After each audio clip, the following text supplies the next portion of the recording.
आज के पॉडकास्ट में सारे मम्मीज का स्वागत है। आज के एपिसोड में गेस्ट है मेरी मम्मी। आज बात होगी गायनेकोलॉजी के बारे में। आपके एज के औरतों की जिंदगी कैसे होती है। बहुत चिड़चिड़े हो गए हम, बहुत रोना आता है, साइकोलॉजिकल डिस्टर्बेंसेस होते हैं मेनोपॉज की वजह से। क्या आजकल ये मेनोपॉज जल्दी हो रहा है? हाँ डेफिनेटली। जो लेडीज स्मोकिंग करते हैं उनके ओवरीज जल्दी काम करना बंद हो जाते हैं। अक्यूट मेनोपॉज की सिचुएशन भारत में होती है बहुत ज्यादा। अगर कोई लेडी की दोनों ओवरीज हम निकाल देते हैं, उनको अक्यूट मेनोपॉज होने का चांस रहता है और उनको डेफिनेटली हमको भारत में बहुत सारे लोग डॉक्टर्स की बातें नहीं सुनते। मोस्ट कॉमन चीज क्या है जिसकी एडवाइस लोग नहीं लेते? एक तो ब्लड प्रेशर की गोली खाने से मना करते हैं और दूसरा डायबिटीज का ट्रीटमेंट चालू करने से भी मना करते हैं। बोलते हैं नहीं मैं अभी रिलैक्स होंगी तो ठीक हो जाएगा। It is not like that. If your sugar is high, it is high, there is a problem, you need to address it.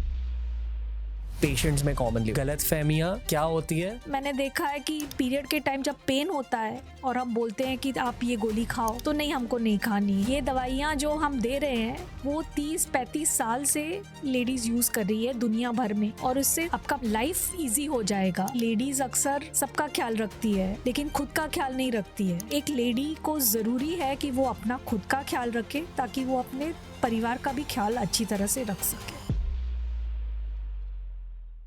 The Ranveer show के नए और शायद फाइनल स्टूडियो में आपका स्वागत है। इस नए स्टूडियो में ये हमारा पहला हिंदी एपिसोड है। हमने मेरी मम्मी को वेलकम किया था कल इंग्लिश पॉडकास्ट में। आज उनका हिंदी पॉडकास्ट डेब्यू है। हमने मम्मी और बेटे वाली कॉन्वर्सेशन आज नहीं करी, गायनेकोलॉजी वाली कॉन्वर्सेशन करी, ताकि आपकी मम्मी को ये वाला एपिसोड दिखा सकें। मैं मानता हूँ कि हर भारतीय के ग्रोथ के पीछे उनकी मम्मी का एक बहुत बड़ा रोल रहता है, क्योंकि हमारी देश का फैमिली कल्चर ही ऐसा है। पर हमारी सारी मम्मीज़ को बहुत सारे गायनेकोलॉजिकल प्रॉब्लम्स का सामना करना पड़ता है, हेल्थ प्रॉब्लम्स का सामना करना पड़ता है। तो मैंने सोचा कि आज हम हमारे देश के एक टॉप गायनेकोलॉजिस्ट, जिनके पास 33 साल का एक्सपीरियंस है, जो रणवीर अलाबादिया की मम्मी भी है, उन्हें हम वेलकम करेंगे इस नए स्टूडियो के पहले हिंदी एपिसोड में। आज के एपिसोड में gynaecology special, menopause special, doctor Swati Allahbadia के साथ। Enjoy the episode. सीखते जाइए, ग्रो करते जाइए।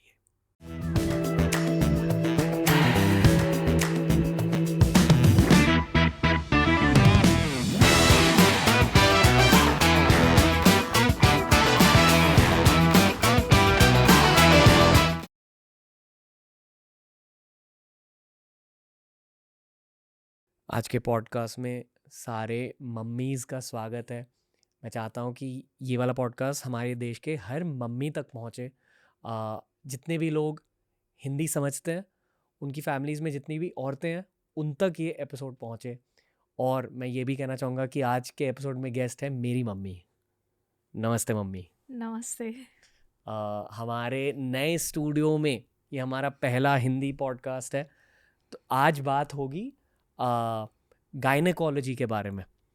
Gynaec problems, gynaec issues, specially जो प्रॉब्लम्स भारत में ज़्यादा पाए जाते हैं, उनकी बातें होंगी। आप एक्साइटेड हो? जी ज़रूर। ओके। कितने सालों से आप गायनेकोलॉजी प्रैक्टिस कर रहे हो? 33 साल हो गए। 33 साल। और एज अ गायनेकोलॉजिस्ट आपकी नॉलेज बढ़ते जाती है। हाँ जी। गायनेकोलॉजी खुद एक बहुत डायनेमिक फील्ड है। हर दिन कुछ नया नया सीखने को मतलब रिसर्च होता है, नई चीज़ें निकल आती है, नई जानकारी मिलती है, तो वो सब बढ़ते ही जाता है आगे। ओके। हम बायोलॉजी के बारे में भी बात करेंगे, कॉमन प्रॉब्लम्स के बारे में भी बात करेंगे, पर मेरे ख्याल से जितने भी गायनेकोलॉजी रिलेटेड इश्यूज होते हैं, उनका एक साइकोलॉजिकल और इमोशनल पर्सपेक्टिव भी होता है। जज्बातों की बातें होंगी आज, दिमाग, न्यूरोसाइंस की थोड़ी सी बातें होंगी आज। पर पहले मैं एक रिक्वेस्ट करूँगा सारी मम्मीज़ को कि इस पॉडकास्ट की शुरुआत से पहले इस पूरे नए सेट को आपका आशीर्वाद दे दे, क्योंकि इस पॉडकास्ट के साथ हमारी भी एक नई शुरुआत हो रही है, एक नया फेज स्टार्ट हो रहा है हमारे लिए। और हम चाहते हैं कि ज़्यादा मैच्योर कंटेंट, डीपर कंटेंट और एक इंटरनेशनल लेवल का कंटेंट निकल के आए हमारे भारत से। अब पहले आप आशीर्वाद दें प्लीज़। बहुत बहुत आशीर्वाद, बहुत बहुत शुभकामनाएं। आप हर काम में सफल रहो। ओके, थोड़े मदर सन सवाल भी होंगे आज। जी ज़रूर। हमारे पॉडकास्ट पर एक पीडियाट्रिशियन यानी कि चिल्ड्रंस के डॉक्टर आए थे, डॉक्टर अर्पित गुप्ता, और उस पॉडकास्ट का अंत हुआ था प्री टीन्स में बच्चों के लिए, यानी कि जब बच्चे 13 साल के हो जाते हैं तब वो बच्चे नहीं रहते, तब उन्हें अडल्ट की तरह थोड़ा सा ट्रीट करना चाहिए बायोलॉजिकल पर्सपेक्टिव से, बराबर है। यानी कि डाइट थोड़ा अडल्ट ओरिएंटेड बन जाता है। मैं मानता हूँ कि जब बच्चे टीनेजर बन जाते हैं, जब 13 साल के हो जाते हैं, तब मम्मीज़ की लाइफ में भी साइकोलॉजिकली और बायोलॉजिकली चीज़ें बदलने लगती है। करेक्ट?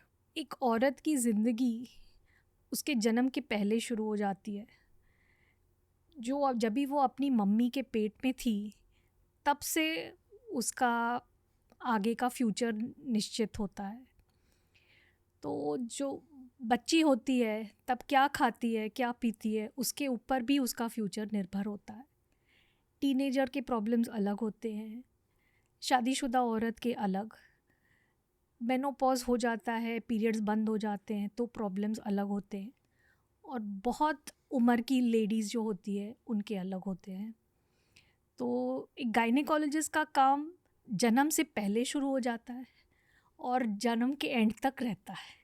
ओके, मैंने पहले सोचा था कि हम इस पूरे टाइमलाइन को ब्रेक डाउन करेंगे, फिर पता चला कि प्रेगनेंसी, PCOS, पीरियड्स ये खुद से टॉपिक्स हैं, तो इन्हें आप एक पॉडकास्ट में नहीं समझा सकते, इसलिए आज हम फोकस करेंगे मम्मीज़ पर। जी। Are you comfortable sharing your age? Yes. आपकी खुद की उम्र क्या है? 59। तो अगले साल आप 60 साल के हो जाओगे। जी। आप नानी बन चुके हो, हाँ जी। लाइफ के प्रायोरिटीज़ बदल रहे हैं। जी। बदल रहे हैं? हाँ जी। Okay, what's up in life? आपकी ज़िंदगी कैसी है अब, और आपके एज के लोगों की ज़िंदगी कैसे होती है, स्पेशली औरतों की? अबाउट 45 इयर्स की उम्र जब होती है लेडीज़ की, तो उनमें चेंजेस चालू हो जाते हैं। जो हम मेनोपॉज बोलते हैं कि पीरियड्स बंद हो जाना, वो एक दिन का काम नहीं होता। 7.5 साल तक वो चालू रहता है, 7.5-8 साल तक। पहले 2 साल ऐसे होता है कि जो बीज कोश होते हैं, ओवरीज, वो अंडे कम हो जाते हैं उनमें। अंडे कम होने की वजह से जो स्टिमुलेटिंग हार्मोन्स होते हैं, ओवरीज को स्टिमुलेट करने वाले हार्मोन्स होते हैं FSH और LH, वो ज़्यादा प्रमाण में बढ़ जाते हैं। तो जब फॉलिकल स्टिमुलेटिंग हार्मोन, लुटेनाइजिंग हार्मोन, ये 2 हार्मोन्स बढ़ जाते हैं तो ज़्यादा अंडे बनने लगते हैं ओवरीज में। और जो लेडी के पीरियड्स महीने भर के बाद आते थे, उनके पीरियड्स जल्दी जल्दी आना शुरू हो जाते हैं। ये आप मेनोपॉज के पास कह रहे हो? पहले मेनोपॉज के 7 साल पहले ये सब होना शुरू हो जाता है। रफली तो उम्र क्या होती है लोगों की? In the early 40s। Usually menopause की एज 50 to 55 मानी जाती है, लेकिन कुछ लेडीज़ में प्री मैच्योर मेनोपॉज हो जाता है, तो 35 to 55 तक हो सकता है। 35 तक? हाँ, 35 से लेके 55 तक, but commonly the age counted is 50। क्या आजकल ये मेनोपॉज जल्दी हो रहा है? मेनोपॉज तो जल्दी नहीं हो रहा है, लेकिन ऐसा है कि जो लेडीज़ को कोई इन्फेक्शन है या स्मोकिंग करते हैं, तो उनके ओवरीज जल्दी काम करना बंद हो जाते हैं, तो उनका हाँ डेफिनेटली प्री मैच्योर मेनोपॉज होता है। और ये फैमिलीज़ में रन करता है, जेनेटिक है? जेनेटिक भी होता है। तो अगर हम लेडी की मेनोपॉज की एज प्रेडिक्ट करना चाहते हैं, तो हम पूछते हैं कि क्या आपको पता है कि आपकी मम्मी या बड़ी बहन को कभी मेनोपॉज आया, तो अंदाजे से उनकी बेटी का भी उसी उम्र के आसपास होता पर है। ये एक औरत को पता रहना चाहिए कि मम्मी का मेनोपॉज कब शुरू हुआ? पता रहने से कुछ फ़र्क नहीं पड़ता, लेकिन लेडीज़ डर जाती है कि क्या ये मेनोपॉज आ गया, मुझे अभी हार्मोन्स कम हो जाएंगे, अभी मैं बूढ़ी हो जाऊंगी। तो हमेशा लेडीज़ की ये या क्वेश्चन रहता है ये कि क्या ये मेरा मेनोपॉज आ गया है। जब भी पीरियड्स में कोई अदला बदली हो जाती है तो लेडीज़ डर जाती है।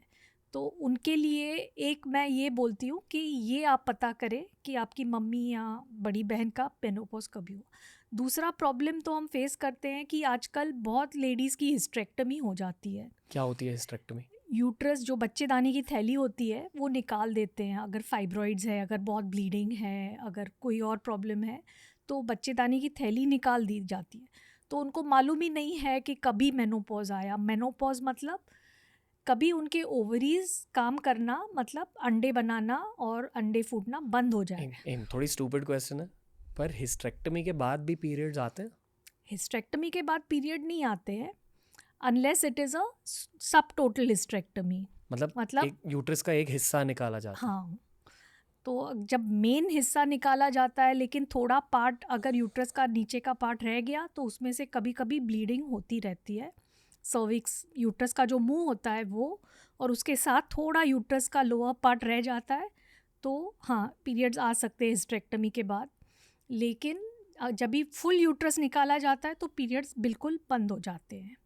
लेकिन ओवरीज काम करना बंद नहीं होती है, वहाँ से अंडा फूटता ज़रूर है, वहाँ से हार्मोन्स भी जब ज़रूर बनते हैं। तो जो एकदम बुढ़ापा आ गया ऐसे कुछ प्रॉब्लम नहीं आता। ओके। तो इनिशियली पीरियड्स शॉर्ट हो जाते हैं, 22 दिन 24 दिन में पीरियड्स आने लगते हैं। नॉर्मल कितना होता है? नॉर्मली 28 दिन से 30 दिन तक में पीरियड आते हैं लेडीज़ के। लेकिन जब भी शॉर्ट साइकिल्स हो गए इसका मतलब थोड़ा उम्र के हिसाब से होता है। और ये आप कह रहे हो कि मेनोपॉज के 7 साल पहले स्टार्ट होता है? 6-7 साल पहले चालू हो जाता है, 2-3 साल ऐसे जाते हैं। उसके बाद फिर जब भी बहुत कम हो जाते हैं अंडे तो लेट हो जाते हैं पीरियड्स। एक आध अंडा फूटता है, कभी नहीं फूटता है। उसके बाद फिर बहुत रेयर होके फिर बंद हो जाते हैं पीरियड्स आना। जब भी अंडे बचते नहीं हैं ओवरीज में तो बंद हो जाता है पीरियड्स आना। तो प्रॉब्लम ये आता है कि लेडीज़ का खून कम हो जाता है क्योंकि बार बार ब्लीडिंग होती है। खून कम होने से इन्फेक्शंस होते हैं। फिर टाइम से लेडीज़ के यहाँ फाइब्रॉइड्स होते हैं। तो दूसरी सब चीज़ें देखनी चाहिए कि थायराइड है क्या, दूसरा कोई प्रॉब्लम है क्या, अंदर यूट्रस के अंदर गांठ है क्या जिसको हम पॉलिप बोलते हैं, जिसकी वजह से ज़्यादा ब्लीडिंग हो रहा है। तो ये सब चीज़ें अगर हम ट्रीट करें तो लेडीज़ का मेनोपॉज जो होता है टाइम वो इजी हो जाता है। उनको ब्लीडिंग की प्रॉब्लम, ब्लीडिंग पीरियड के टाइम का पेन, ये सब नहीं होता। और जब भी नेचुरली आने वाला है मेनोपॉज तो आ जाता है। ओके, एक मिनट, थोड़ा सा पॉज करेंगे फिर आगे बढ़ेंगे बायोलॉजिकल डिस्कशन में। मैं पहले ये पूछना चाहूँगा कि एक स्त्री की असलियत क्या होती है बुढ़ापे से रिलेटेड? आपने कहा कि आपके पेशेंट्स कहते हैं कि वो बुढ़ापे से डरते हैं जब ये मेनोपॉज की शुरुआत होती है। तो साइकोलॉजिकली और इमोशनली ये समझाइए, और ये भी बताइए हमारे व्यूअर्स को, स्पेशली जो मम्मीज़ या जो थोड़े यंगर मम्मीज़ ये पॉडकास्ट देख रहे हैं जो अभी डर रहे हैं ये सब सुन के, उन्हें आप क्या पहले कहना चाहोगे? यही कि सिर्फ ओवरीज फीमेल हार्मोन ईस्ट्रोजन बनाते हैं ऐसे नहीं है। थोड़ा सा ईस्ट्रोजन मेनोपॉज के बाद भी ओवरीज बनाते रहते हैं। एक और ग्लैंड है एड्रिनल ग्लैंड, वो भी ईस्ट्रोजन बनाता है। ईस्ट्रोजन क्या होता है? ईस्ट्रोजन होता है फीमेल हार्मोन जिसकी वजह से स्किन ठीक रहती है, बाल ठीक रहते हैं, अंदर की चमड़ी ज़रा मोटी रहती है तो झुर्रियाँ नहीं आती, हर्निया या प्रोलैप्स जो बोलते हैं वो सब होने का चांस कम रहता है, कोलेजन ठीक रहता है, तुम्हारा ब्लड प्रेशर ठीक रहता है।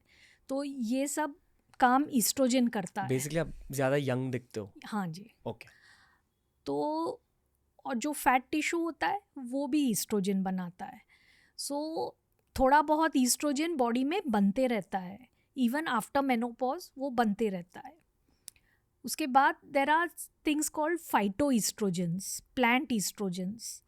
तो ये कुछ खाने पीने की चीज़ों में फाइटो ईस्ट्रोजन्स होते हैं, जैसे कि दालें, हर दाल, सोयाबीन, फिर ज़ीरा, इलायची, अदरक, सूरन।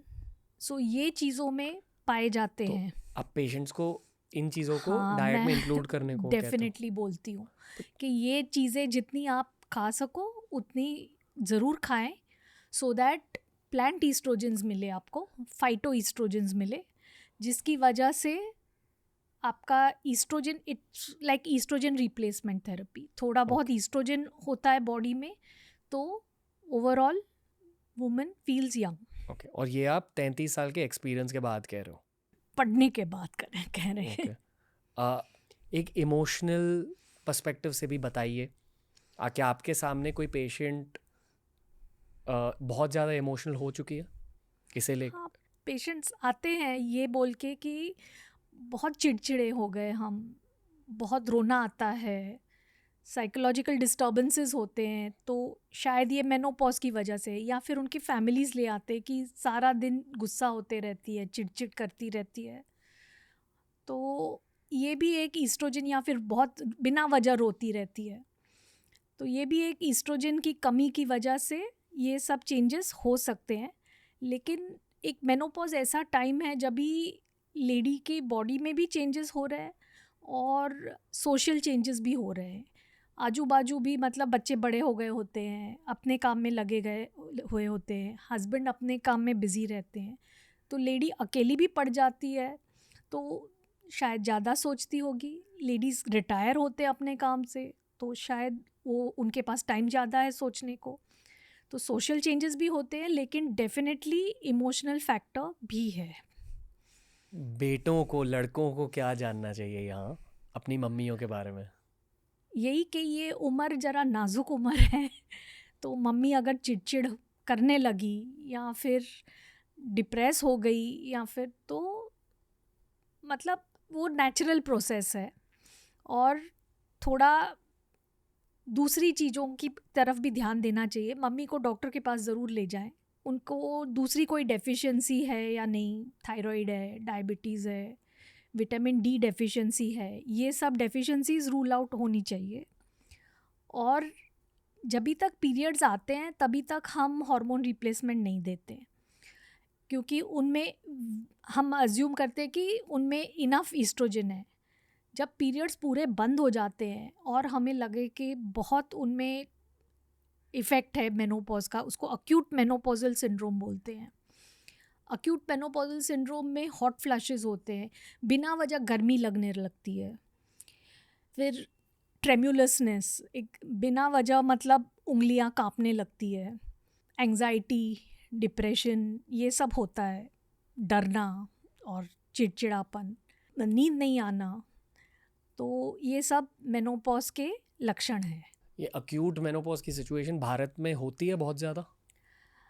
अगर कोई लेडी की दोनों ओवरीज हम निकाल देते हैं, दोनों बच्चा अंडाकोश निकाल देते हैं, तो उनको ज़रूर अक्यूट मेनोपॉजल सिम्टम्स होते हैं। पर निकालने क्यों पड़ते हैं ओवरीज? अगर कैंसर है, अगर कोई बहुत इन्फेक्शन है या ऐसा कुछ है, तो हमको निकालना पड़ता है। ओके। तो अगर वो निकाल दे तो हाँ, उनको अक्यूट मेनोपॉज होने का चांस रहता है, और उनको डेफिनेटली हमको हार्मोन रिप्लेसमेंट थेरेपी, मतलब ईस्ट्रोजन, प्रोजेस्टेरोन वगैरह देना पड़ता है। इंजेक्शन से? नहीं, गोलियों से। ओके।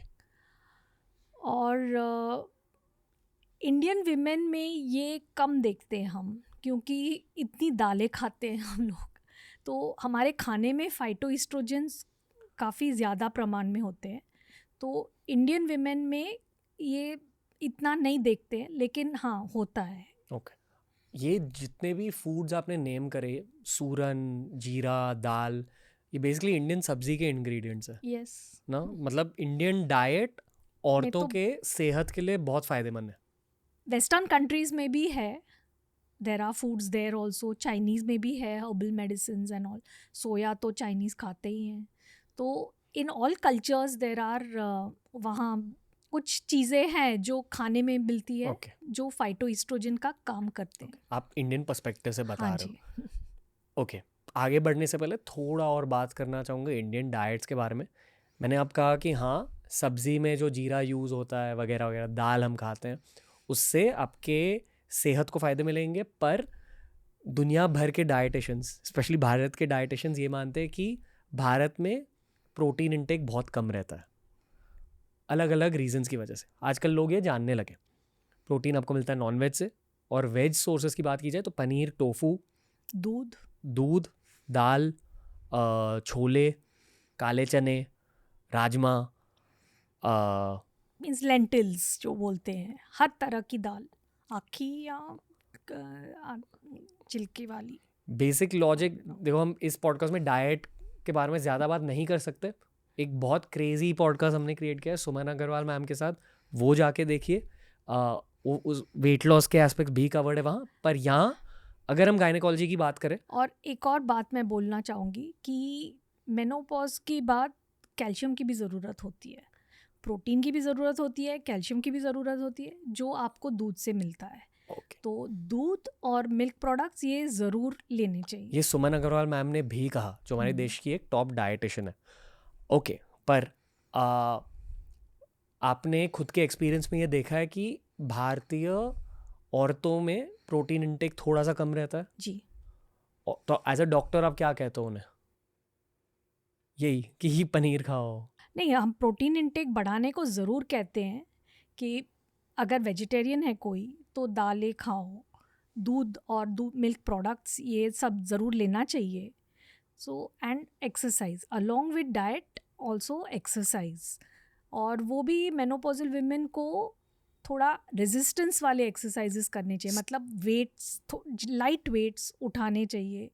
कोई भी एक्सरसाइज करते हो तो रेजिस्टेंस एक्सरसाइजेस करना ज़रूरी है, क्योंकि उससे मसल स्ट्रॉन्ग रहते हैं। यानी कि रेजिस्टेंस ट्रेनिंग जिससे ताकत बढ़े। हाँ, मसल स्ट्रॉन्ग रहते हैं तो हड्डियों जॉइंट्स में तकलीफ नहीं आती। तो नी जॉइंट्स वगैरह का बहुत प्रॉब्लम रहता है इंडिया में। तो अगर तुम्हारे मसल स्ट्रॉन्ग है तो जॉइंट्स भी स्ट्रॉन्ग रहते हैं, अच्छे रहते हैं। तो ये उसकी वजह से हम बोलते हैं कि आप रेजिस्टेंस एक्सरसाइजेस करो, क्योंकि मेनोपॉज का एक और प्रॉब्लम होता है कि हड्डियां नरम हो जाती है, उनमें कैल्शियम कम हो जाता है, फ्रैक्चर होने का डर रहता है। तो उसके लिए 2 चीज़, विटामिन डी खाओ, कैल्शियम खाओ और एक्सरसाइज करो, वो भी रेजिस्टेंस एक्सरसाइजेस, दूध पियो। सो ऑल दिस, ये सब से बोन्स स्ट्रॉन्ग रहते हैं। सो मेनोपॉज के बेसिकली 3 चीज़ें होती है। एक तो आपको बोन हेल्थ को देखना है, दूसरा तो आपको स्किन और एपिथेलियम, मतलब जो लाइनिंग है आपके बाउल का लाइनिंग, आपके फीमेल पार्ट्स के लाइनिंग, यूरिन ब्लैडर का लाइनिंग, ये सब लाइनिंग थिन हो जाता है। तो उसको थिक रखने के लिए थोड़ा ईस्ट्रोजन ज़रूरी होता है। तो उसके लिए भी हम हार्मोन रिप्लेसमेंट थेरेपी देते हैं। कितनी औरतों को करना पड़ता है हार्मोन रिप्लेसमेंट थेरेपी? 60 साल के बाद, 70 साल के बाद तो वो काफ़ी औरतों को ज़रूरी होता है। और तीसरी चीज़, कैंसर्स का देखना पड़ता है। You have to do preventive measures और डिटेक्ट कैंसर अर्ली। तो अर्ली डिटेक्शन ऑफ कैंसर में हम बोलते हैं कि सेल्फ ब्रेस्ट एग्जामिनेशन करना चाहिए एवरी मंथ वुमन को। अगर आपकी फैमिली में कैंसर का हिस्ट्री है, मतलब मम्मी, मासी, बुआ, इन सबको ब्रेस्ट कैंसर, या कुछ मेल रिलेटिव्स को कोई बाउल का कैंसर हुआ है, तो आपको मैमोग्राम 40 इयर्स की एज में करा लेना चाहिए। अगर कैंसर कोई किसी को नहीं है, ऐसे क्लोज रिलेटिव को कैंसर नहीं है, तो 50 साल की उम्र में एक मैमोग्राम, बेसलाइन मैमोग्राम करना चाहिए। मैमोग्राम के साथ हम सोनोग्राफी ऑफ द ब्रेस्ट भी कराते हैं। तो ये दोनों मिला के अगर कोई अर्ली कैंसर है वो दिख जाता है। पर मेनोपॉज की वजह से कैंसर कैसे हो जाता है? मेनोपॉज की वजह से कैंसर नहीं होता है, वो जैसे उम्र बढ़ती है तो कैंसर का लाइक्लीहुड बढ़ता है विद टाइम। हाँ, तो उसको डिटेक्ट अर्ली करना चाहिए, because then the treatment changes, it's much simpler treatment. ये जो भी आपने कहा कि टेस्ट होते हैं जो हर स्त्री खुद पे ही कर सकती है, वो टेस्ट? मैमोग्राम तो रेडियोलॉजिस्ट के पास होता है। उसके बाद सेल्फ ब्रेस्ट एग्ज़ाम तो लेडी को खुद करना चाहिए। शीशे के सामने खड़ा रह के हाथ ऊपर करो और देखो कि किधर भी स्किन ऐसा पिंच्ड हो है, या नारंगी की जो स्किन होती है उसके जैसा, उसको हम पोद ऑरेंज स्किन बोलते हैं, सब चिटकी हुई स्किन लगती है, या फिर निपल से कोई डिस्चार्ज है, या निपल टेढ़ी मेढ़ी हो गई है, तो ज़रूर डॉक्टर के पास जाएं और चेकअप कराएं। उसके बाद उंगलियों के टिप्स से ऐसे फील करना चाहिए फुल ब्रेस्ट को, चने या वटाने जैसी गांठ है क्या, ऐसा कोई हार्ड गांठ लगी ब्रेस्ट में, तो ब्रेस्ट टिश्यू, ब्रेस्ट ग्लैंड्स होते हैं, तो अगर कोई हार्ड गांठ ऐसी लगी तो भी डॉक्टर के पास जाए। और ब्रेस्ट के साथ बगल का भी टेस्ट करना चाहिए।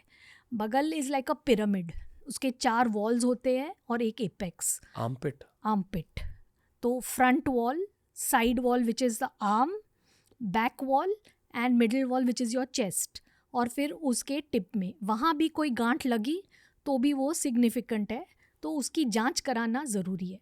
यहाँ मैं बोल दूँ कि 99% ऑफ विमेन को कुछ नहीं होता है, कैंसर नहीं होता है। गांठें अनेक तरह की होती है ब्रेस्ट में और 99% तो कैंसर नहीं होता है। सिर्फ वो 0.1% जो कुछ कैंसर है उसको जल्दी से डिटेक्ट किया जाए तो उसकी ट्रीटमेंट भी सिंपल होती है। तो आपका काम है कि डिटेक्ट जल्दी करना है। ओके। तो ये दूसरी बात, सेल्फ ब्रेस्ट एग्ज़ाम। तीसरी बात तो करनी चाहिए कि पैप्समियर। तो जब भी आपकी शादी होती है या सेक्सुअल लाइफ चालू होती है तो एक बेसलाइन पैप्समियर जो सर्विक्स थैली का जो मुंह होता है उसके ऊपर जो अगर कैंसर है तो वो cancer check time to time होना चाहिए। साल में एक बार? जब आप यंग होते हैं तो हाँ, साल में एक बार होना चाहिए। अगर कोई उसमें ख़राब सेल्स दिखे या कुछ सस्पिशियस स्मीयर तो ज़्यादा टेस्टिंग होनी चाहिए, या फिर कोई इन्फेक्शन हो तो उसकी ट्रीटमेंट करके 6 महीने में बाद हम बोलते हैं कि वापस कराओ। और जैसे उम्र बढ़ती है फिर पैप्समियर्स का इतना ऑफन टेस्ट करना ज़रूरी नहीं होता, 2-3 साल में एक दफ़ा किया तो इनफ होता है। और तीसरी बात तो है कि एक पेल्विक सोनोग्राफी, मतलब तुम्हारे नीचे के भाग के, पेट के नीचे के भाग का एक सोनोग्राफी साल में एक दफ़ा ज़रूर होना चाहिए। क्योंकि अगर यूट्रस का कैंसर बढ़ रहा है या ओवरीज़ का कैंसर बढ़ रहा है तो वो पता नहीं चलता है क्योंकि पीरियड्स बंद हो गए होते हैं। तो अगर वो बढ़ रहा है तो सोनोग्राफी पे तुरंत दिख जाता है। तो साल में एक दफ़ा सोनोग्राफी करना ज़रूरी है। सो ये कैंसर्स ऑफ विमेन हो गया। आई फील कि मर्दों की बॉडी बहुत बेसिक होती है, पर क्योंकि एक औरत की बॉडी से बच्चा निकल सकता है वो सिस्टम ही अलग होता है और उस सिस्टम का ख्याल रखना एक अलग स्किल सेट ही है। मेन को भी कैंसर्स हो सकते हैं, प्रोस्टेट के एंड ऑल, तो उनको भी चेकअप करना ज़रूरी है। हमें हर महीने पीरियड्स का सामना नहीं करना पड़ता। हाँ ठीक है। और फाइनल बात जो एक लेडी को करनी चाहिए उसको हम बोलते हैं केगल्स एक्सरसाइजेस।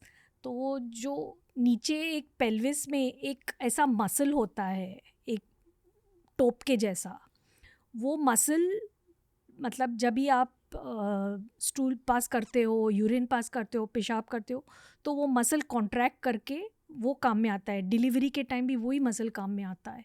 तो वो दोनों है, वॉलंटरी मसल भी है, अपने आप भी आप उसको कॉन्ट्रैक्ट कर सकते हो, एंड इनवॉलंटरी भी है। तो जब भी आप बैठे हो, टीवी देख रहे हो, गाड़ी में घूम रहे हो, सब्जी काट रहे हो, कोई ब्रेन का काम नहीं कर रहे हो, दिमाग का काम नहीं कर रहे हो, तो वो मसल को अंदर खींचे, मतलब टॉयलेट की जगह को अंदर खींच ले और 15 तक गिनो, फिर उसको रिलैक्स करो, फिर करो, फिर रिलैक्स करो। ये हम बोलते हैं प्रेगनेंसी में ही शुरू कर दो, और लाइफ लॉन्ग ये केगल्स एक्सरसाइजेज जितना तुमसे हो सके उतने करते रहो। ये both men and women should do, because this muscle, ये जो मसल है इसको लीवेटर एनाई मसल बोलते हैं। वो मसल टाइम के हिसाब से ढीला पड़ जाता है, और जब ढीला पड़ जाता है तो वो मसल ब्लैडर, यूरिन ब्लैडर जो होती है उसको होल्ड करता है। जब वो ढीला पड़ जाता है तो ब्लैडर थोड़ा नीचे गिरने लगता है। तो जब भी आप खांसते हो, छींकते हो या कुछ वजन उठाते हो तो थोड़ा यूरिन लीक हो जाता है ब्लैडर में से, ब्लैडर की नली में, यूरेथ्रा में, और फिर एकदम यूरिन पास करने का सेंसेशन आ जाता है। तो ये दोनों में होता है, मेन में भी होता है, विमेन में भी होता है। किस एज पे होता है? लेटर एज में होता है, 70s 80s। तो विमेन में ये यूरेथ्रा बहुत शॉर्ट होता है तो उनमें ये सब ज़्यादा दिखता है। इसको हम स्ट्रेस यूरिनरी इनकॉन्टिनेंस बोलते हैं। थोड़ा सा यूरिन लीक हो जाना या फिर बार बार यूरिन को जाना पड़ता है। तो ये केगल्स एक्सरसाइजेस करने से ये मसल स्ट्रॉन्ग रहता है और ये यूरिनरी इनकॉन्टिनेंस वगैरह नहीं होता। और एक बात जो होती है कि कोलेजन कम हो जाता है। कोलेजन कम होता है, कोलेजन वो तुम्हारा सपोर्टिंग टिश्यू है जो सब हर ऑर्गन को अपनी जगह पे रखता है। जैसे बिल्डिंग में ईंट होते हैं, हाँ हाँ, उसी तरह बिल्कुल आपके वैसे, बिल्कुल स्किन टिश्यू में, ईंट बोन से टिश्यू ज़्यादा में। वो स्टील के जो स्ट्रक्चर्स होते हैं जो हर एक चीज़ को होल्ड अप करते हैं, वो कोलेजन, और वो अगर कम हो गया तो सब ढीलापन आ जाता है। तो इसके लिए वो अगर आप मसल्स को टाइट रखो तो वो टाइम रिलेटेड कोलेजन लॉस से जो हर्निएशन होता है, सब यूट्रस नीचे गिरने लगता है, उसको प्रोलैप्स बोलते हैं, यूरिन ब्लैडर नीचे गिरने लगता है, रेक्टम बाहर आने लगता है, तो ये सब वही रुक जाता है अगर आप वो मसल को एक्सरसाइज करते रहो। तो हम केगल्स एक्सरसाइजेस भी ज़रूर बोलते हैं। हर किसी को करना चाहिए। ओके। और एक बात होती है प्रॉब्लम लेडीज़ की, वो जॉइंट्स की प्रॉब्लम होती है। जॉइंट्स की प्रॉब्लम जो होती है तो एज के हिसाब से एक्सरसाइजेस होनी चाहिए। आप बहुत ज़्यादा भाग दौड़ नहीं कर सकते, जिसको हम बोलते हैं high impact exercises. High impact exercises से जॉइंट जल्दी घिस जाते हैं। और आपकी फुटवेयर भी बराबर से होने चाहिए, आर्च होना चाहिए उसमें।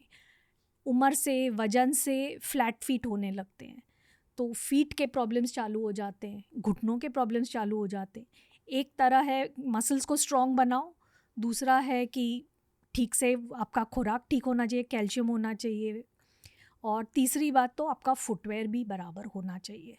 और यू कांट डू, आप हाई इम्पैक्ट एक्सरसाइजेज नहीं कर सकते, आप बहुत ज़्यादा वेट्स नहीं उठा सकते बिकॉज जॉइंट्स घिस जाते हैं और जॉइंट्स के प्रॉब्लम शुरू होने की। ओके, एक मिनट, यहाँ कुछ प्रैक्टिकल चीज़ों के बारे में बात करते हैं। मुझे याद है जब मैंने मेरी पहली टेडएक्स टॉक दी थी, तब उस टॉक का टॉपिक ये था कि मैंने मेरी मम्मी को जिम से कैसे इंट्रोड्यूस किया। हाँ। ये मुझे याद है वो फेज़, जब मैं शायद कॉलेज में था, मैं आपको जिम ऐसे खींच के लेके गया कि करो ये, और आपको नहीं करना था इनिशियली। फिर जब एक बार स्टार्ट किया तो कैसा लगा आपको? बहुत फ़र्क पड़ता है। एक्सरसाइजेस करने से थोड़ा कॉन्फिडेंस भी आता है, स्ट्रेंथ भी आता है, और जो आपका इधर उधर का दुखना होता है वो सब कम हो जाता है। ये जो आप कह रहे हो कि इधर उधर का दुखना, ये हर स्त्री के साथ होता है ना? मतलब अगर आपने एक्सरसाइज नहीं करी तो। हाँ। और ये स्त्रियों का बॉडी एक मेरे ख्याल से बहुत जल्दी स्टार्ट होता है as compare to men. Because जो वुमन होती है वो प्रेगनेंसी झेलती है, उसका डबल बॉडी वेट उसके जॉइंट्स थ्रू जाता है। So because of that, and also testosterone से मसल बढ़ते हैं, whereas women don't have such high levels of testosterone. So that is why anyway उनके मसल्स जरा वीक ही होते हैं, कम होते हैं स्ट्रॉन्ग। ओके, मैं ये भी मानता हूँ कि आपकी बॉडी की ताकत एक पॉइंट के बाद आपकी मन की ताकत भी बन जाती है। वो जो आपने कहा, बिल्कुल बिल्कुल कि कॉन्फिडेंस आ जाता है। कॉन्फिडेंस आता है। ओके। जो मेनोपॉज में देखते हैं कि डरते रहते हैं लेडीज़, हर एक चीज़ का उनको डर लगता है, एंग्जाइटी लगता है, वो भी थोड़ा बहुत रिवर्स हो जाता है when they are confident exercise and all. Okay, आप अपने सारे पेशेंट्स को एक्सरसाइज करने को कहते हो? हाँ, but exercise that is age appropriate and weight appropriate. अपनी उम्र के हिसाब से, अपने वज़न के हिसाब से, अपने ओवरऑल फिटनेस के हिसाब से एक्सरसाइज करो। ये नहीं कि आज शुरू कर दिया, बहुत हैवी एक्सरसाइज कर लिया तो फिर अब कुछ परमानेंट डैमेज होने की फ़िक्र रहती है। और फ्लेक्सिबिलिटी भी इम्पॉर्टेंट होती है, तो उसके लिए योगा ठीक है, लेकिन कार्डियो भी उतना ही इम्पॉर्टेंट होता है for keeping your weight down. Okay, इसे और ज़्यादा ब्रेक डाउन करते हैं क्योंकि ये एक बहुत ज़रूरी और प्रैक्टिकल चीज़ है। आप पिछले 15 सालों से वेट ट्रेनिंग कर रहे हो, अच्छा लग रहा है बॉडी को? बहुत फ़र्क पड़ता है। उसके पहले जो भी आप कर रहे थे एक्सरसाइज, मेरे ख्याल से आप सिर्फ कार्डियो करते थे। हाँ जी। स्विमिंग करते थे ना? हाँ तब जी। वो भी ठीक है, हार्ट हेल्थ, सर्कुलेटरी हेल्थ के लिए अच्छा है, स्किन के लिए अच्छा होता है कार्डियो, पर स्ट्रेंथ ट्रेनिंग बहुत ज़रूरी है। हाँ जी। मर्दों के लिए और औरतों के लिए भी। हाँ जी।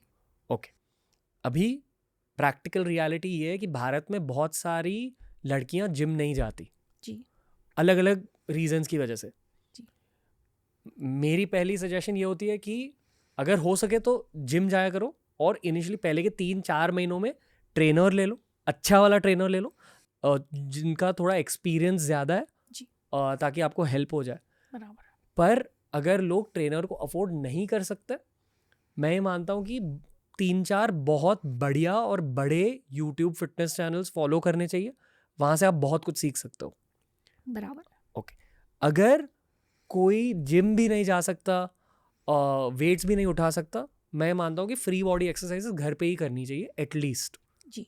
ठीक है, पुशअप, हो सके तो पुल अप, एक्टिव रहना चाहिए, मतलब हिलते रहना चाहिए। एक पुल अप बार और 2 डंबल्स के साथ आप बहुत कुछ कर सकते हो अगर आपने फ्री बॉडी एक्सरसाइजेस भी इंक्लूड किए। Bands also, elastic bands. Elastic bands. क्या भारत में बहुत सारी लड़कियां स्ट्रेंथ ट्रेनिंग को टेकअप कर रही है? मतलब आप अभी 33 साल से डॉक्टर हो। अभी शहरों में तो बहुत है, मुझे मालूम नहीं है कि स्मॉल टाउन्स या गांव में ऐसा हो, लेकिन जो गांव की लेडीज़ है वो वैसे भी घर के काम में बहुत एक्सरसाइज पा लेती है। उनका तो वैसे रोज़ का काम में, रोज़मर्रा की ज़िंदगी में ही उनकी बहुत एक्सरसाइज हो जाती है। अगर कोई खेती भी करने जा रहा है तो वो भी एक्सरसाइज होती है। इवन झाड़ू लगाया, कटका लगाया, उसमें भी पोछा, तो पोछा लगाया उसमें भी तो एक्सरसाइज हो जाती है। फिर ऊपर से कोई डब्बा निकाला, हर एक चीज में एक्सरसाइज होती है। बेसिकली बॉडी को एक्टिव रखना है हाँ जी। ओल्ड एज तक, हाँ जी। बुढ़ापे तक। जी। और उससे हार्मोनल फायदे भी मिलेंगे, ताकत के फायदे भी मिलेंगे। ताकत के फायदे मिले हैं, जॉइंट्स के फायदे मिलते हैं। ओके, थोड़ा सा और बात करेंगे। फ्लेक्सिबिलिटी ऑटोमेटिकली उम्र के साथ कम होते जाती है। स्ट्रेचिंग करना, योगा करना, मोबिलिटी एक्सरसाइजेस करना बहुत ज़रूरी है। बिल्कुल। मैंने एक चीज़ हाल ही में सीखी है, ये मेरे फिजियोथेरेपिस्ट से मैंने सीखा है। पहले तो मैं मानता हूँ कि अगर आप अफोर्ड कर सकते हो, साल में 3-4 बार मिनिमम आपको एक अच्छे फिजियोथेरेपिस्ट के पास जाने की बहुत ज़रूरत होती है आज के ज़माने में। पोस्चर के करेक्शन के लिए, थोड़े बहुत मूवमेंट के करेक्शन के लिए और बस रेगुलर चेकअप्स के लिए। बहुत सारे लोग फिजियोथेरेपिस्ट को अफोर्ड नहीं कर सकते। उनके लिए अगेन पोस्चरल करेक्शन वीडियोस देखो यूट्यूब पर। और एक की चीज़ मैंने सीखी है खुद के फिजियोथेरेपिस्ट से कि कोर स्ट्रेंथ बहुत ज़रूरी होती है। मतलब यहाँ आपके दिल के रीजन से थोड़ा नीचे, रिब्स के अंदर और यहाँ तक, ऑलमोस्ट आपके थाइज तक, इसे आपका कोर कहते हैं। और स्पोर्ट्स में मेनली आपका कोर यूज़ होता है, पर रोज़मर्रा की ज़िंदगी में भी अगर आपका कोर ताकतवर है तो आपकी इंजरीज कम हो जाता है। मिनिमम तो कोर स्ट्रेंथ डेवलप करनी चाहिए और इसके लिए आपको इक्विपमेंट नहीं चाहिए, आप घर पे भी रह के कर सकते हो। फास्टेस्ट सोल्यूशन ये है कि योगा ज़्यादा करो। योगा में ये सारी चीज़ें कवर हो जाती है। थोड़ी बहुत स्ट्रेंथ ट्रेनिंग भी हो सकती है योगा के through. Yoga combined with free body training से बहुत कुछ हो सकता है जी। और कुछ कहना चाहोगे एक्सरसाइज को लेकर? नहीं, बस यही ठीक है। कार्डियो के लिए अक्सर औरतें क्या करती है? Running, swimming, cycling, walking. Running तो एक उम्र के बाद तो फिर हाई इम्पैक्ट एक्सरसाइजेज हो गया, जॉइंट्स की हमको फिक्र रहती है थोड़ी, तो वॉकिंग इज़ गुड, लेकिन शूज़ बराबर होने चाहिए, शूज़ में आर्च होनी चाहिए, वेल फिटेड होने चाहिए।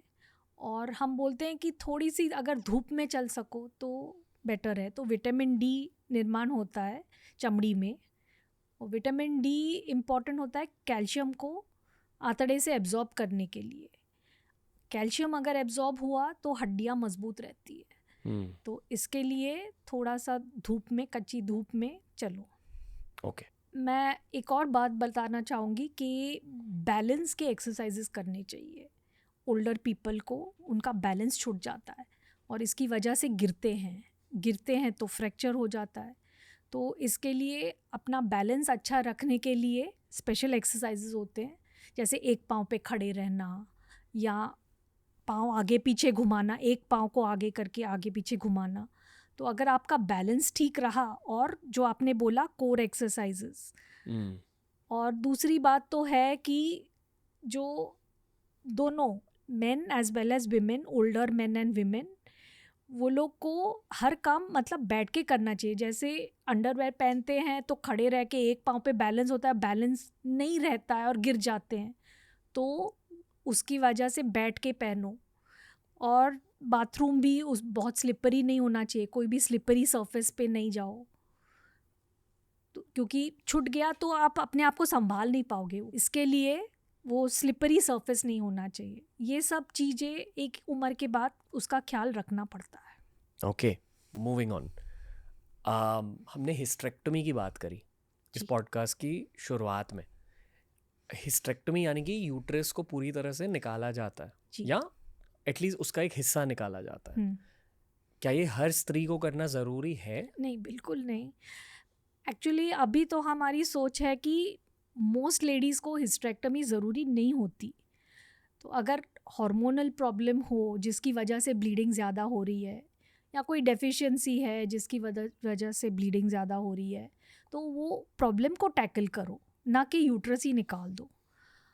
पर कुछ चीज़ें हैं, जैसे बहुत फाइब्रॉइड्स है लेडी को, या यूट्रस में कभी कभी बहुत सूजन आ जाती है, उसको हम एडेनोमायोसिस बोलते हैं, या फिर कोई भी मेडिकल थेरेपी के बाद उनको आराम नहीं मिलता है, या फिर कैंसर है, तो ये सब चीज़ों में हम ज़रूर बोलते हैं कि हाँ, यूट्रस निकाले तो बेटर है। ओके, हिस्टेरेक्टमी फिर कैसे केसेस में ज़रूरी होती है? एक तो कैंसर, अगर सर्विक्स का कैंसर है, थैली के मुंह का कैंसर है, फिर थैली का अपना कैंसर है, यूट्राइन कैंसर, एंडोमेट्रियल कैंसर, कभी कभी ओवेरियन कैंसर होता है, ट्यूबल कैंसर होता है। तो ये सब कैंसर्स में तो है ही ज़रूरी। अगर मल्टीपल फाइब्रॉइड्स, बहुत सारे फाइब्रॉइड्स हैं, मैंने खुद ने मतलब एक लेडी से 17 फाइब्रॉइड्स निकाले हैं। जो यंगर लेडीज़ है जिनको बच्चा चाहिए, उनकी हम बच्चेदानी की थैली निकालते नहीं है, हिस्टेरेक्टमी नहीं कर देते, उनको हम मायोमेक्टमी करते हैं, मतलब फाइब्रॉइड्स निकाल देते हैं। लेकिन जिनका मतलब है बच्चे हैं, उनको और बच्चे नहीं चाहिए, उनकी उम्र हो गई है, तो फिर वो यूट्रस रख के कोई फ़ायदा होने वाला है नहीं। तो इसके लिए फिर हम बोलते हैं, अगर बहुत सारे फाइब्रॉइड्स हैं या पहले वो तुम्हारा ऑपरेशन हो चुका है फाइब्रॉइड्स का और फिर से आ गए, तो हम बोलते हैं कि भाई अभी निकाल दो। या फिर कोई लेडीज़ होते हैं जिनको कोई ब्लड का प्रॉब्लम है और बार बार उनको बहुत ज़्यादा ब्लीडिंग होती है, तो उनको भी बोलते हैं कि अगर बच्चे हो गए हैं, यूट्रस की ज़रूरत नहीं है, तो निकाल दो। ब्लीडिंग डिसऑर्डर्स, यानी पीरियड्स के दौरान? They have coagulation disorders, okay, because of which they bleed a lot during their periods. मतलब so- खून लिक्विड ही रह जाता है, हाँ सॉलिड नहीं बनता। हाँ। Okay. So then we tell them that it is better that they undergo a hysterectomy.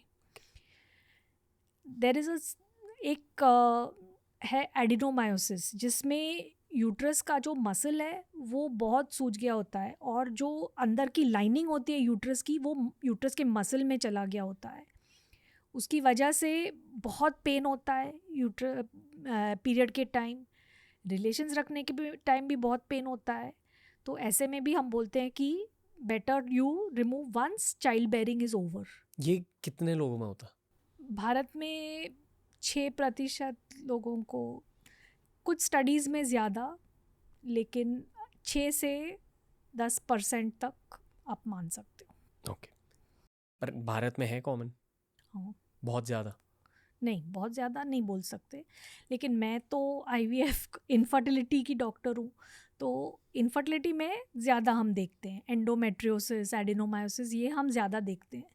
जिन औरतों को बच्चे हो जाते हैं ईजिली एंड ऑल दैट, उनमें इतना नहीं होता है। ओके। एक और बात ऑब्जर्व की है मैंने कि उम्र के हिसाब से कभी कभी डायबिटीज़ जैसे हो जाता है, शुगर्स चढ़ने लगते हैं, थायराइड लेटर एज में आता है। तो हमेशा लेडीज़ क्या करते थे, वेरी रेजिस्टेंट, कि नहीं हमने तो कभी आज एक गोली नहीं खाई किसी चीज़ की वजह से, या हमें तो कोई शुगर का प्रॉब्लम है ही नहीं, एक बार शुरू करूँ तो उम्र भर मेरे को खानी पड़ेगी। तो ये डायबिटीज़, थायराइड और विटामिन डी लेवल्स, ये सब चेक करना ही चाहिए, और क्योंकि ये लेटर उम्र में आने वाली चीज़ें कभी कभी होती हैं। तो अगर ये है तो उसका ट्रीटमेंट ज़रूर लेना चाहिए, क्योंकि नहीं लेंगे तो और कॉम्प्लिकेशंस होंगे। पर लोग क्यों नहीं लेते? उनको लगता है कि अगर मैंने एक बार चालू कर दिया तो उम्र भर मेरे को चिटक जाएगा ये डायबिटीज़। ये नहीं सोचते हैं कि ऑलरेडी हो चुका है, और अगर नहीं लेंगे तो डायबिटीज़ के अपने कॉम्प्लिकेशंस हैं। वो कहते हैं कि मैं डाइट कंट्रोल करके, मैं एक्सरसाइज करके ठीक हो जाऊंगी, तो थोड़ा बहुत फ़र्क पड़ता है डाइट कंट्रोल से और एक्सरसाइज से, लेकिन एक हद के बाद फिर ट्रीटमेंट लेना ज़रूरी हो जाता है। ओके, ये जो आप कह रहे हो कि अक्सर भारत में बहुत सारे लोग डॉक्टर्स की बातें नहीं सुनते, बिल्कुल राय लेने के बाद बातें नहीं सुनते, जी। या अलग अलग डॉक्टर्स के पास जाते हैं, 4-5 लोगों से राय लेते हैं। ये मुझे पता है कि डॉक्टर्स को ये बात अच्छी नहीं लगती, क्योंकि फिर एक इंसान की ट्रीटमेंट प्रोसीजर दूसरे इंसान के ट्रीटमेंट प्रोसीजर के साथ मिक्स हो सकती है। जी करेक्ट। गायनेकोलॉजी प्रॉब्लम्स और मेनोपॉज को ध्यान में रखा जाए तो मोस्ट कॉमन चीज़ क्या है जिसकी एडवाइस लोग नहीं लेते आपके एक्सपीरियंस के थ्रू? यूजुअली जब भी एक लेडी डॉक्टर के पास जाती है कोई प्रॉब्लम लेके, तो वो एक तो ऐसे ही डॉक्टर के पास जाएगी जिससे पहले वो गई है, जिसके ऊपर उसको फेथ है, और फिर वो जो डॉक्टर बोलते हैं वो यूजुअली तो करते हैं। ओके। अगर कोई नया डॉक्टर हो या कुछ तो वो मना करते हैं।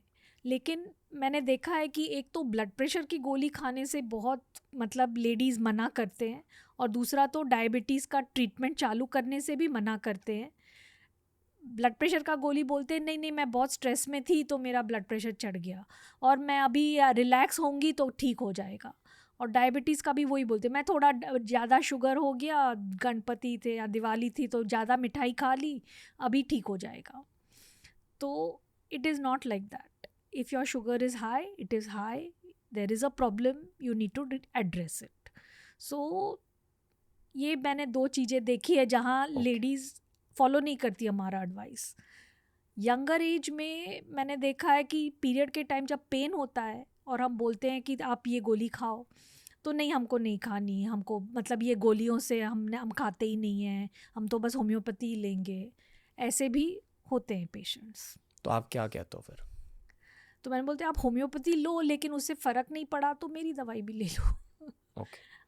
मतलब ये दवाइयाँ जो हम दे रहे हैं वो 30-35 साल से लेडीज़ यूज़ कर रही है दुनिया भर में, और उससे साइड इफ़ेक्ट्स कम होते हैं, लेकिन आपका मतलब आपका लाइफ इजी हो जाएगा। और एक और गलत फहमी है लेडीज़ की कि जो मेंस्ट्रुअल ब्लड है वो गंदा ब्लड है, वो निकल गया तो हमारा वज़न कम रहेगा और हम तंदुरुस्त रहेंगे, लेकिन वो भी नॉर्मल ब्लड है। जो गिर रहा है मेंसेस में वो भी अच्छा ब्लड है, और अगर ज़्यादा गया खून तो आप एनीमिक हो जाओगे, खून की कमी हो जाएगी। आप खून की कमी होने की वजह से बार बार इन्फेक्शंस होते हैं, पीरियड्स और भी डिले हो जाते हैं, ओव्यूलेशन नहीं होता है, इरेगुलर हो जाते हैं और ब्लीडिंग होती है, ये सब प्रॉब्लम्स चालू हो जाएंगे। ओके। एंग्जाइटी और मेंटल हेल्थ इश्यूज की भी बात करते हैं इसी एज ग्रुप के लिए। ये जो आपने कहा कि पैनिक अटैक्स होते हैं, हाथ कांपने लगते हैं, डिप्रेशन हो जाती है बहुत सारे लोगों को। मेरा मानना ये है कि हर किसी को साइकोलॉजिस्ट के पास लाइफ में 1-2 बार जाना ही चाहिए, एंड आइडियली हर 3 महीनों में 1 बार जाना ही चाहिए। अगर आप खुश भी हो तो भी अगर एक अच्छा साइकोलॉजिस्ट मिल गया, आपकी ग्रोथ के लिए बहुत हेल्प हो जाती है एट एनी एज। ये मैं दिल से मानता हूँ। तो इसके अलावा क्या आपके एक्सपीरियंस के थ्रू आपने क्या सीखा है? अगर बहुत सीरियस है ये कंडीशन, मतलब बहुत ज़्यादा एंग्जाइटी अटैक्स होते हैं या बहुत ज़्यादा डिप्रेशन या बहुत इमोशनल, मतलब बहुत चिड़चिड़ी है, तो हम ज़रूर हार्मोन रिप्लेसमेंट थेरेपी देते हैं थोड़ी देर के लिए उनको। ईस्ट्रोजन या प्रोजेस्ट्रॉन या दोनों या टिबोलोन जैसे मेडिसिन आते हैं वो देते हैं to tide over that acute time, जब भी मैक्सिमम चेंजेस हो रहे हैं तभी ये सब देखा जाता है। तो फिर वो after a few years it settles down, तो वो एक्यूट फेज में भी कभी कभी हमको देना पड़ता है। बट मेनली मैंने देखा है कि hormone replacement therapy very aged ladies को देना पड़ता है, जिनके बहुत कम हो गया है, उनका यूरिन ब्लैडर की चमड़ी बहुत पतली हो गई है, उनकी वजाइना की चमड़ी भी बहुत पतली हो गई है, बार बार उनको यूरिन इन्फेक्शन होता है, बार बार वजाइनल इन्फेक्शन होता है, एक ठीक करो तो दूसरा चालू हो जाता है, दूसरा ठीक करो तो एक चालू हो जाता है। तो उनको हमको हार्मोन रिप्लेसमेंट थेरेपी दे के उसकी चमड़ी को मोटा करना पड़ता है। ये कितनी महंगी होती है ये थेरेपी? ये नहीं कुछ नहीं, it's not so costly. Cream आती है, नहीं तो गोली आती है. It's not costly. एंड वो भी हम इनिशियल फेज में ज़रा ज़्यादा देते हैं. जब भी चमड़ी बन जाती है फिर just maintenance therapy is enough. हर महीने थोड़ी दवाई लेनी पड़ती है डेली या हफ्ते में 2 या 3 बार. जेल्स भी आते हैं जो सिर्फ ऊपर से लगाना होता है. So there are various ways of giving hormone replacement therapy and little is required to. इसको हम जेनाइटो यूरिनरी सिंड्रोम बोलते हैं कि यूरिन का इन्फेक्शन होना, वजाइना के इन्फेक्शंस होना बार बार. तो वो थोड़ा देते हैं तो patients feel much better. Okay. रफली 500 रुपये से कम खर्चा है एक महीने का इसमें? अंदाजे से अराउंड 500 रुपया महीना तक का खर्चा होता है. ओके. और वो इनिशियल फेज में? वही इनिशियल फेज में 500, उसके बाद कम. उसके बाद कम. ओके. अफोर्डेबल ट्रीटमेंट है जी. जितनी भारतीय औरतें एक्चुअली एक हाई क्वालिटी गायनेक को अफोर्ड नहीं कर सकती, उनके लिए कुछ जनरल एडवाइस है? देखो, मैं टीनेजर्स की बात नहीं कर रहा हूँ, प्रेगनेंसी की बात नहीं कर रहा हूँ, यहाँ middle age and old age की बातें कर रहा हूँ. यही जो मैंने बोला कि सेल्फ ब्रेस्ट एग्ज़ाम, मैमोग्राम. वो तो मैमोग्राम तो अभी गवर्नमेंट हॉस्पिटल्स में भी हो जाता है. 50 साल की उम्र में आप कराएं और हर 3 या 4 साल के बाद कराएं. अगर कोई प्रॉब्लम फाइंड हुआ कि कोई उधर गांठ है या कुछ ब्रेस्ट में, तो हर साल बोलते हैं हम. उसके बाद पेप्समियर कराएं. फिर साल में एक दफ़ा सोनोग्राफी, जो हर गवर्नमेंट हॉस्पिटल में भी सोनोग्राफी मशीन होते हैं. तो एक रूटीन चेकअप जैसा बनाना ही चाहिए. ये फ्री में सब कुछ हो जाता है भारत में? गवर्नमेंट हॉस्पिटल्स में होता है ऑलमोस्ट फ्री. आपके घर के पास एक गवर्नमेंट हॉस्पिटल ढूंढना चाहिए. वेटिंग लाइन लंबी होती है इसकी? हाँ जी, होती है, लेकिन फिर भी कराना चाहिए, ज़रूरी है ये. ओके. साल में एक बार एटलीस्ट? हाँ जी. ओके. और दूसरी बात तो है कि आपका खुराक ठीक होना चाहिए. फिर सप्लीमेंट, विटामिन का, कैल्शियम का गोली ज़रूर खाना चाहिए.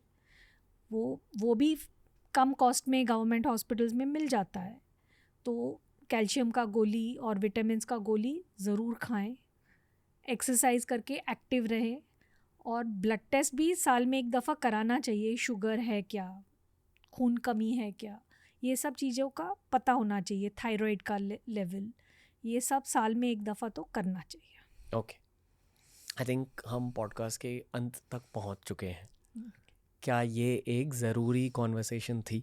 बिल्कुल ज़रूरी थी, क्योंकि मैंने देखा है कि लेडीज़ अक्सर सबका ख्याल रखती है, अपने परिवार का, अपने बच्चों का, अपने पति का, अपने सास ससुर का, मम्मी पापा का, लेकिन खुद का ख्याल नहीं रखती है. तो एक लेडी को ज़रूरी है कि वो अपना खुद का ख्याल रखे, ताकि वो अपने परिवार का भी ख्याल अच्छी तरह से रख सके. मैं मम्मियों को ये कहना चाहूँगा कि टेंशन मत लो. 2024 है इस साल का नाम, और अब विज्ञान बहुत एडवांस हो चुका है. पॉडकास्ट से आपको फ्री ऑफ कॉस्ट नॉलेज भी मिलती है, तो डरे मत रहो. कुछ भी टेंशन है, बस उस टेंशन को यूट्यूब सर्च बार में टाइप आउट कर दो, स्पेस TRS. उस टेंशन का सल्यूशन है हमारे पास, एटलीस्ट नॉलेज के थ्रू. अपनी डॉक्टर की बातें सुनो, गवर्नमेंट हॉस्पिटल में जाओ, चेक्स कराओ. और एक और बहुत ज़रूरी टिप है आपके लिए, गलत फहमियों से दूर रहो. इसलिए आपके लिए मम्मी एक आखिरी सवाल है. इस एज ग्रुप में जहाँ हम मेनोपॉज की बातें कर रहे हैं, मिडिल एज की बातें कर रहे हैं, कुछ गलत फहमियाँ शेयर कीजिए जो पेशेंट्स में कॉमनली होती हैं. लेडीज़ शर्माती है. अगर उनको ब्लीडिंग है, अगर उनको डिस्चार्ज है, तो वो शर्माती है बोलने को, और किसी को बताती नहीं, चुपचाप सहन करती जाती है. जब तक वो जो बीमारी है वो बहुत फैल चुकी होती है, वो बहुत बढ़ जाती है, फिर वो बोलते हैं सबको. तो आजकल जल्द से जल्द अगर हम पकड़ें बीमारी, तो उसको जड़ से निकाल सकते हैं. तो इसके लिए शर्म करना छोड़ दो. कुछ भी आपको लगे कि ये ठीक नहीं है, मेरी तबीयत ठीक नहीं है, तो ज़रूर अपने परिवार वालों को बोलो, डॉक्टर तक जाओ और अपनी जांच करा लो. ओके. और कुछ कहना चाहोगे? डॉक्टर्स भी TRS देखते हैं, यूट्यूब देखते हैं, वहाँ से हमको भी बहुत जानकारी मिलती है, बहुत कुछ सीखने को मिलता है। तो आप देखें और अपना ख्याल रखें। ओके, और कोई एंडिंग मैसेज, इमोशनल, पॉजिटिव, सारे लिसनर्स के लिए? 21st सेंचुरी है, ऐसी बहुत कम बीमारियां हैं जिसका इलाज नहीं है, तो you are living in the best age, scientific age. Okay, बस डॉक्टर की बातें सुनो, that's all. Thank you doctor Swati Allahbadia. ये था हमारे नए स्पेस में पहला हिंदी पॉडकास्ट। धन्यवाद, नमस्ते, all the best to you. Thank you. अगली बार जब आप आओगे, इस स्टूडियो को और भी थोड़ा सा सजाया जाएगा, और फिर एक मम्मी और बेटे के बीच की कॉन्वर्सेशन जो हमने इंग्लिश में करी है, पर क्योंकि ये मेरी मम्मी की पहली हिंदी कॉन्वर्सेशन थी, इसे मैंने सोचा कि पहले गायनेकोलॉजी रिलेटेड बातें कर ले, अगली बार पर्सनल बातें होंगी। तो थैंक यू। कमेंट सेक्शन में बताइए कि उस पॉडकास्ट में आप क्या जानना चाहोगे। ओके, थैंक यू, नमस्ते मम्मी। नमस्ते। तो दोस्तों, ये था आज का एपिसोड। ये वाला एपिसोड बहुत क्लोज टू माय हार्ट था। मम्मी लौट कर आएंगी एक मदर सन पॉडकास्ट के लिए जब ये स्टूडियो पूरी तरह से कंप्लीट हो जाएगा। TRS अब बदल रहा है। मैं अब 31 ईयर्स का हो चुका हूँ। आपके सामने ही मेरी एज बढ़ रही है। मैं सीखते जा रहा हूँ आपके सामने, आपके साथ। एक पॉडकास्ट की जर्नी में जो होस्ट होते हैं उनको बहुत कुछ सीखना होता है, उन्हें भी खुद ग्रो करना होता है। तो इस स्टूडियो में मेरी इंटेंशन ये है, पहले तो हमें TRS को इंटरनेशनल लेके जाना, हमें वुमेन के लिए, औरतों के लिए और बहुत ज़्यादा content banana. And the final intention is कि पर्सनल पर्सपेक्टिव से देखा जाए, मुझे खुद बहुत ज़्यादा ग्रो करना है इस नए फेज़ के थ्रू। तो बस सपोर्ट करते जाइए, फीडबैक देते जाइए। TRS की बस शुरुआत हुई है दोस्तों, और बहुत सारे शांत, कामिंग, हीलिंग एपिसोड्स आते रहेंगे। हम चीज़ें सीखते जाएंगे और फ्री ऑफ कॉस्ट नॉलेज ऐसे अपलोड होती जाएगी इस चैनल पर। दोनों बियर बाइसेप्स यूट्यूब चैनल को और रणवीर अलाहाबादिया यूट्यूब चैनल को सपोर्ट करते रहिए। TRS सुनते जाइए और इस पॉडकास्ट जर्नी से सीखते जाइए। Lots of love, thank you for listening in.